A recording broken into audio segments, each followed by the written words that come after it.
ഓം നമോ ഭഗവതേ സായീശ്വരായ. ശ്രീ സത്യസായി ഭാഗവതം. തിരുനാമ മഹിമ. സമസ്ത ദുഃഖങ്ങൾക്കും ഒറ്റമൂലിയായി ഭഗവാൻ ബാബ അരുളി. സദാ സർവത്ര ഹരിചിന്തനം. അതിനുള്ള വഴിയും പറഞ്ഞു തന്നു. സദാ തിരുനാമം ജപിക്കുക.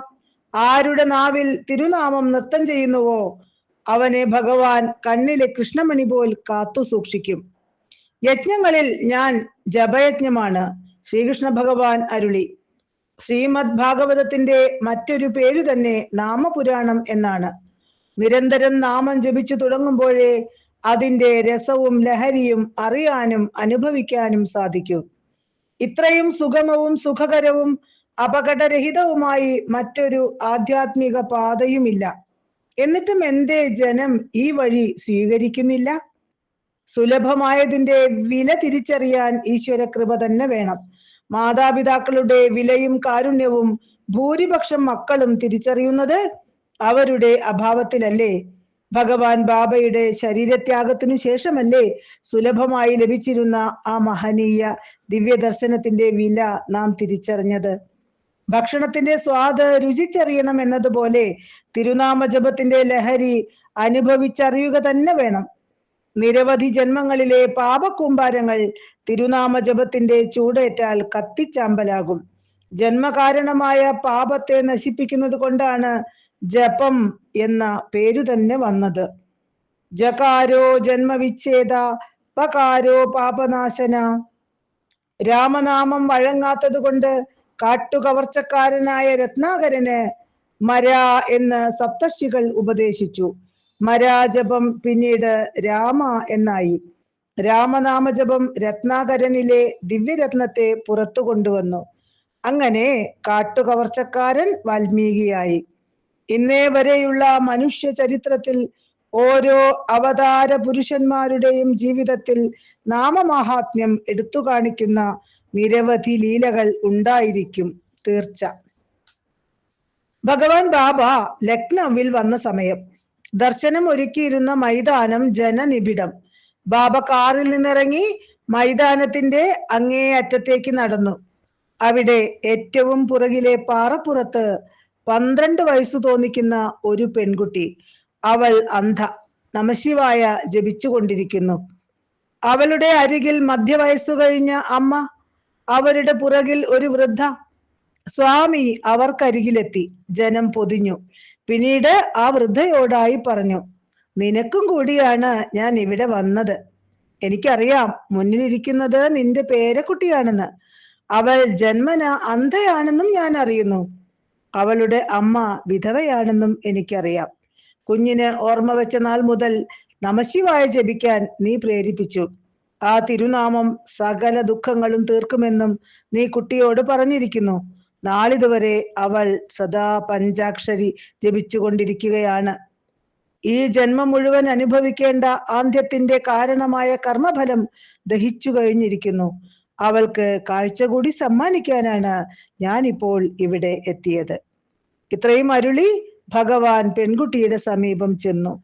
ഇരു പെരുവിരലുകൾ കൊണ്ട് അവളുടെ തുറക്കാത്ത കൺപോളകൾക്ക് മുകളിൽ വെച്ചു.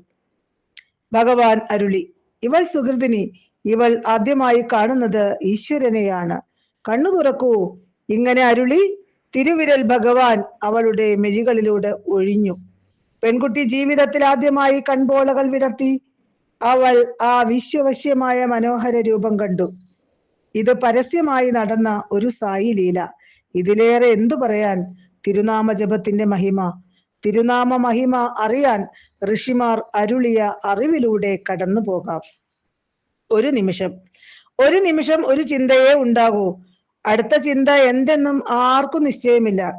അത് നിസ്സാരമോ ദുർബലമോ യുക്തിസഹജമോ യുക്തിരഹിതമോ ആകാം. പക്ഷേ അത് എന്തെന്ന് പ്രവചിക്കാനാവില്ല. പറയുമ്പോൾ, എഴുതുമ്പോൾ, സംസാരിക്കുമ്പോൾ എന്താണ് ഒരുവൻ പറയാൻ പോകുന്നതെന്ന് അവന് അറിവുണ്ടായിരിക്കില്ല. ഓരോ ചിന്തയും സ്വതന്ത്രവുമാണ്. ഉദാഹരണം, നിങ്ങൾ ഒരു വിവാഹ പാർട്ടിക്ക് പോകുന്നു. അവിടെ പണ്ട് കൂടെ പഠിച്ച ഒരാളെ കണ്ടുമുട്ടുന്നു. ഇന്ന് അയാൾ ധനികൻ, ഉയർന്ന പദവിയിലുള്ളവൻ. നിങ്ങളിൽ ഉടൻ ചിന്തകൾ പലവിധം ഉയരും. അന്ന് അവൻ എത്ര മണ്ടനായിരുന്നു, വിവാഹം കഴിച്ചത് ഒരു ധനികയെ. അങ്ങനെ ഇന്നത്തെ നിലയും വിലയും വന്നു. എന്റെ അവസ്ഥയോ?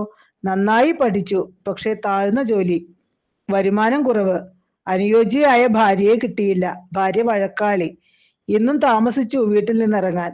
ഓഫീസിൽ ചെല്ലുമ്പോൾ MD ചീത്ത പറയും. അയാൾ ഒരു മുൻകോപി, നന്ദിയില്ലാത്തയാൾ. നിവൃത്തിയില്ലാത്തത് മൂലം താൻ ജോലി ചെയ്യുന്നു. ട്രേഡ് യൂണിയൻകാർ പോലും തന്നെ സഹായിക്കാനില്ല.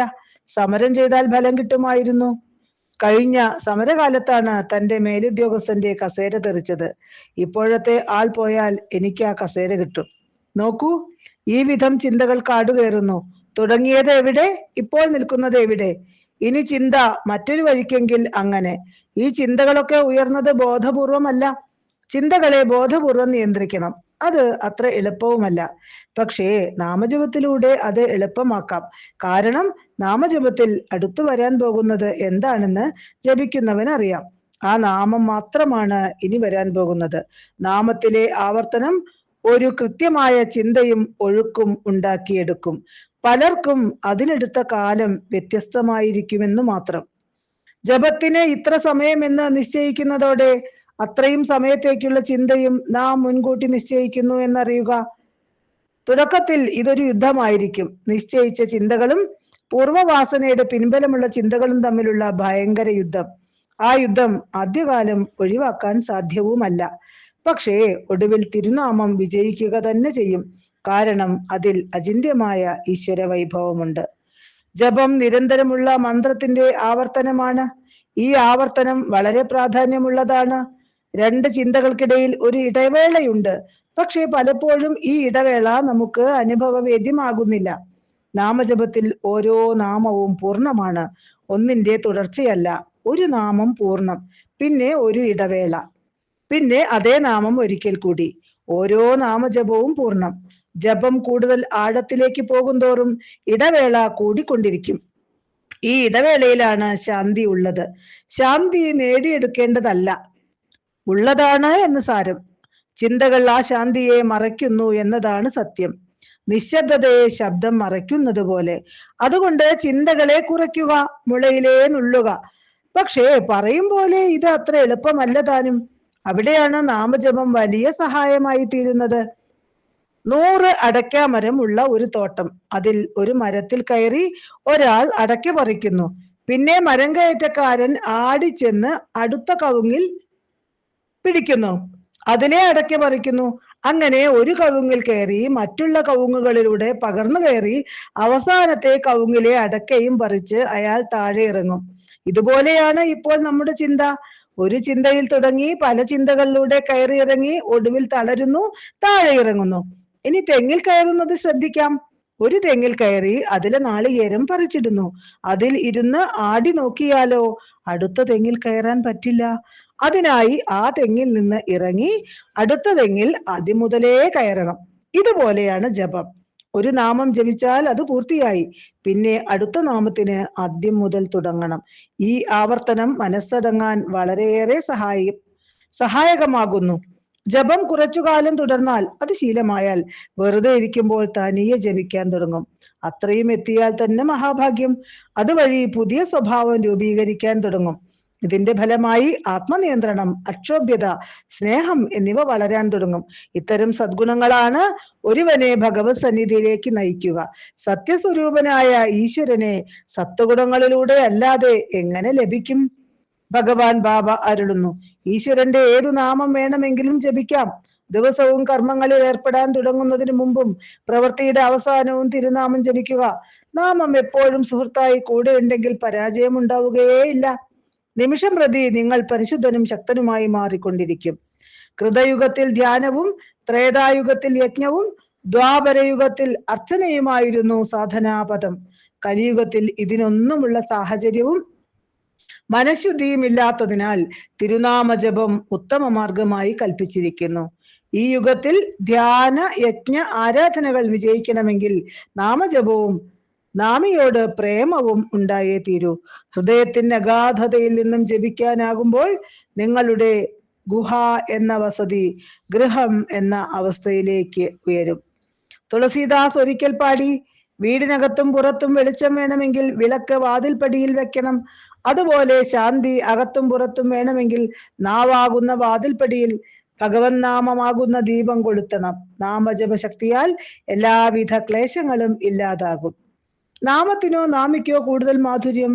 റോസാപ്പൂ എന്ന് കേൾക്കുമ്പോഴുള്ള പൂർണ്ണത, സൗന്ദര്യം കയ്യിൽ കിട്ടിയ റോസാപ്പൂവിന് ഉണ്ടാകണമെന്നില്ല. മറ്റൊരു ഉദാഹരണം, മാമ്പഴം എന്ന് കേൾക്കുമ്പോൾ മധുരാനുഭൂതി ഉണ്ടാകും. പക്ഷേ കയ്യിൽ കിട്ടിയ മാമ്പഴത്തിന് അത്രയും രുചി ഉണ്ടാകണമെന്നില്ല. അതായത് നാമത്തിന് തന്നെ മാധുര്യം കൂടുതൽ. ഈശ്വരനാമത്തിന് രുചി മാത്രമല്ല, അതീവ ശക്തിയുമുണ്ട്. ആഹാരം കഴിക്കുന്ന വേളയിൽ ഒരാൾ മലിനമായ എന്തെങ്കിലും കാര്യം വിവരിച്ചു പറഞ്ഞാൽ ഭക്ഷണം കഴിക്കാൻ മടുപ്പാകും. ചിലപ്പോൾ കഴിക്കാനും പറ്റാതെ വരും. അതാണ് വാക്കിന്റെ ശക്തി. സാധാരണ വാക്കുകൾക്ക് ഇതാണ് ശക്തിയെങ്കിൽ തിരുനാമത്തിന്റെ ശക്തി ആർക്ക് വിശദീകരിക്കാനാവും? നാമജപത്തിന്റെ അജയ്യമായ ശക്തി സീതാദേവിയിലും ശ്രീ ഹനുമാനിലും കാണാം. ലങ്കയിൽ എത്തപ്പെട്ട ദേവി അനുഭവിച്ച കൊടും യാതനകൾ, എങ്ങനെ സീത അതെല്ലാം തരണം ചെയ്തു? രാമനാമം മാത്രമായിരുന്നു ദേവിക്ക് കൂട്ട്. കടൽ താണ്ടി വൻ രാക്ഷസപ്പടയെ എതിരിട്ട് ഒതുക്കി ലങ്കയും ദഹിപ്പിച്ച് ഹനുമാന് തിരിച്ചെത്താൻ കഴിഞ്ഞതും രാമനാമ പ്രഭാവം കൊണ്ട് തന്നെ. അഞ്ജനേയന്റെ ഓരോ രോമവും സദാ രാമ രാമ ജപത്തിലാണ്. രാമനെ ഹൃദയത്തിൽ കുടിയിരുത്തിയത് കൊണ്ട് തന്നെയാണ് ഹനുമാന് സുന്ദരൻ എന്ന പേരും ലഭിച്ചത്.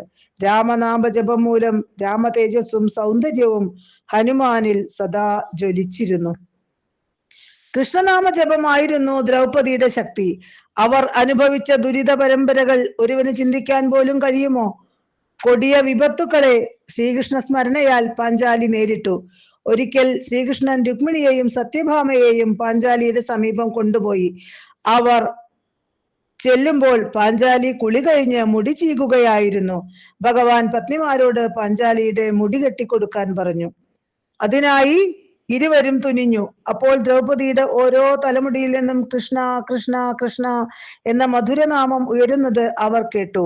ദ്രൗപദിയെ താൻ എന്തുകൊണ്ട് എപ്പോഴും അനുഗ്രഹിക്കുന്നു എന്ന് വെളിപ്പെടുത്തുകയായിരുന്നു ഭഗവാൻ അപ്പോൾ. ത്യാഗരാജ ഭാഗവതർ 6 കോടി രാമനാമം ജപിച്ചു പൂർത്തിയാക്കി. ഏകദേശം 21 വർഷം 15 ദിവസം അദ്ദേഹം അതിനായി എടുത്തു. അതായത് സദാ രാമനാമ ജപം മാത്രമായിരുന്നു എന്ന് സാരം. ഫലമോ? ത്യാഗരാജന് മുന്നിൽ ശ്രീരാമൻ പ്രത്യക്ഷനായി. ഇന്നും ത്യാഗരാജൻ കീർത്തിക്കപ്പെടുന്നു. ഈശ്വരനെ കീർത്തിച്ചാൽ കീർത്തിക്കുന്നവൻ കീർത്തിമാനായി തീരുമെന്ന് അറിയുക. പ്രഹ്ലാദബാലൻ നാരായണ ജപം കൊണ്ടല്ലേ പിതാവിന്റെ അതിക്രൂരമായ പീഡനങ്ങളിൽ നിന്ന് രക്ഷപ്പെട്ടത്? ദുർബലനായ ആ ബാലന് വേണ്ടി ഭഗവാൻ നരസിംഹവേഷവും കെട്ടിയില്ലേ? നിരന്തര നാമജപം എന്നാൽ ഭഗവാനെ സദാ കൂടെ നിർത്തുക എന്നു തന്നെ അർത്ഥം. മീരാദേവി വിഷത്തെ അമൃതാക്കി മാറ്റിയതും നാമജപത്തിന്റെ ശക്തി കൊണ്ടല്ലേ? ആ അബലയുടെ ബലം കൃഷ്ണനാമമായിരുന്നു. പ്രബലരായ ഭരണാധികാരികൾക്ക് മീരയെ നശിപ്പിക്കാനായില്ല. ഓം തത്സത്ത്.